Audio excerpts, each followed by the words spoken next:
नमस्कार, मैं हूं पवन त्यागी और आपका देश एंड विदेश के इस अंक में स्वागत। कुछ दिन पहले प्रधानमंत्री नरेंद्र मोदी ने कांग्रेस पार्टी को लेके एक बयान दिया था। उन्होंने कहा था कि कांग्रेस पार्टी में फूट पड़ने वाली है, कांग्रेस पार्टी डिवाइड होने वाली है। देखिए, वैसे तो राजनेता बयान देते रहते हैं, लेकिन प्रधानमंत्री नरेंद्र मोदी के बारे में ये बात है कि वो जो भी बोलते हैं सोच समझ के बोलते हैं। जब उन्होंने कांग्रेस पार्टी के बारे में ये बयान दिया तो हमने सारी चीजों की अच्छी तरीके से जांच पड़ताल की। कांग्रेस पार्टी के अंदर छोटी और बड़ी सारी इंसिडेंट्स का अच्छी तरह से अध्ययन किया और इस कंक्लूजन पे पहुंचे हैं कि प्रधानमंत्री ने जो भी कहा था वो बिल्कुल सच कहा था।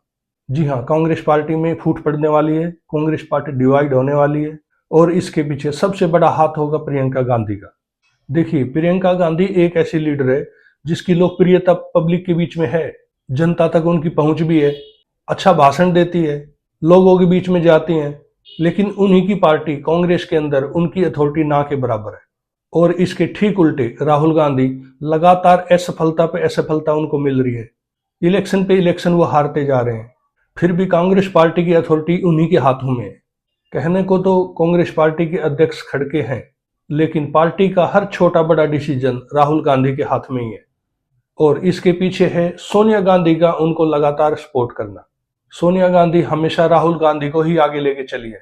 वो राहुल गांधी को ही भारत के प्रधानमंत्री के रूप में देखना चाहती हैं और उन्होंने इसीलिए प्रियंका गांधी को कई साल तक रोके रखा, उनको राजनीति में नहीं आने दिया, क्योंकि राहुल गांधी इससे ओवर शेडो हो जाएंगे। प्रियंका गांधी बहुत पहले से राजनीति में आना चाहती थी, लेकिन सोनिया गांधी ने उनको रोके रखा। जो मीटिंग स्ट्रेटेजिकली बहुत इंपॉर्टेंट होती है, जहां पे डिसीजन लिए जाते हैं, वहां पे प्रियंका गांधी की नहीं सुनी जाती। कांग्रेस पार्टी उनको कमांड फेस नहीं बनाना चाहती, उनको कंपेनिंग फेस ही बनाए रखना चाहती है और इसी सिचुएशन के कारण कांग्रेस में आज धड़े बन चुके हैं। सबसे बड़ा ग्रुप है राहुल गांधी का और दूसरा ग्रुप है प्रियंका गांधी का। ये दोनों ग्रुप पार्टी के लिए काम तो करते हैं, लेकिन एक ही दिशा में काम नहीं करते, जिससे पॉजिटिव रिजल्ट्स के चांसेस बहुत कम हो जाते हैं। प्रियंका गांधी चाहती हैं कि इंपॉर्टेंट डिसीजन उनकी प्रेजेंस से, उनकी एक्सेप्शन से हों और वो पार्टी के अंदर अपनी कमांड भी चाहती हैं। और ऐसा नहीं है कि ये विश सिर्फ प्रियंका गांधी की हो। कांग्रेस के अंदर और भी बहुत लीडर्स हैं जो प्रियंका गांधी को राहुल गांधी से बेटर मानते हैं और प्रियंका गांधी को एक डिसिसिव पोजीशन पर देखना चाहते हैं, क्योंकि राहुल गांधी की अनडिक्लेयर्ड लीडरशिप में कांग्रेस पार्टी ने कुछ अच्छा नहीं किया है। पिछले 10-15 सालों से कांग्रेस पार्टी पीछे ही गई है। इसकी शुरुआत हुई थी 2014 के इलेक्शन में, जब कांग्रेस को सिर्फ 44 सीटें मिली थी। फिर 2019 के इलेक्शन में सिर्फ 52 सीटों पर ही संतोष करना पड़ा, जबकि कांग्रेस में हर तरफ यही चर्चाएं थी कि एंटी इनकम्बेंसी का कांग्रेस को बेनिफिट जरूर मिलेगा और 2019 में वापस सत्ता में आ सकते हैं। लेकिन सिर्फ 52 सीट्स आने से कांग्रेस के कार्यकर्ताओं का हौसला ही टूट गया और जब राहुल गांधी ने अमेठी की अपनी सीट भी गंवा दी तो कांग्रेस के लीडर्स प्रियंका की तरफ एक आशा भरी नजरों से देखने लगे। उनकी उम्मीद अब राहुल गांधी पे नहीं, प्रियंका गांधी की तरफ बढ़ने लगी। लेकिन सोनिया गांधी लगातार राहुल को ही सपोर्ट करती रही। उन्होंने प्रियंका गांधी को डिसिसिव पोजीशन पे आने ही नहीं दिया और फिर 2022 में पंजाब कांग्रेस के अंदर हुआ कलेश राहुल गांधी संभाल नहीं पाए और कांग्रेस का गिरना लगातार जारी रहा। तो प्रियंका गांधी ने सोनिया गांधी से खुल के बात की और पार्टी के अंदर इंपॉर्टेंट भूमिका की डिमांड करी, लेकिन सोनिया गांधी का डिसीजन अब भी सेम रहा। वो राहुल गांधी को ही अनकंडीशनल सपोर्ट देती रही। फिर साल आया 2024। कांग्रेस के कई स्टेट्स में अलायंस थे, लेकिन राहुल गांधी स्टेट लेवल पे अलायंस को संभाल नहीं पाए और कई राज्यों में उनकी अलायंस टूट गई। उसके बाद तो कांग्रेस के सीनियर लीडर्स भी खुल के सोनिया गांधी से डिमांड करने लगे। उन्होंने डिमांड की कि कांग्रेस की सत्ता अब दूसरे हाथों में दे देनी चाहिए, लेकिन सोनिया गांधी का डिसीजन अब भी सेम रहा। सोनिया गांधी का कहना था कि कांग्रेस वर्कर्स राहुल गांधी से ज्यादा कनेक्टेड है, इसलिए पार्टी को राहुल गांधी की लीडरशिप में ही आगे बढ़ना होगा। लेकिन 2024 के जनरल इलेक्शन में जब कांग्रेस की सिर्फ 99 सीटें आई, वो 100 का आंकड़ा भी टच नहीं कर पाई, तो कांग्रेस के अंदर एक बार फिर से डिमांड उठी कि हमें नेतृत्व चेंज कर देना चाहिए। लेकिन रिजल्ट वही रहा, ढाक के 3 पात। अब हाल ही में बिहार के अंदर असेंबली इलेक्शंस में कांग्रेस की बुरी तरह हार हुई है। 243 सीट्स वाले स्टेट में उनको 61 सीटों पर लड़ने का मौका मिला था, लेकिन वो सिर्फ 6 ही सीटें ला पाए। इसके पीछे एक बहुत बड़ा रीजन ये भी है कि कांग्रेस का और आरजेडी का ठीक से संतुलन बन ही नहीं पाया। कई सीटों पे कांग्रेस ने भी और आरजेडी ने भी दोनों ने अपने अपने उम्मीदवार उतार रखे थे और राहुल गांधी की लीडरशिप में कांग्रेस पार्टी इसको जस्टिफाइड करती रही और इसको फ्रेंडली मैच बोलती रही। रिजल्ट ये रहा कि वे लगभग सारी सीटें कांग्रेस और आरजेडी हार गई।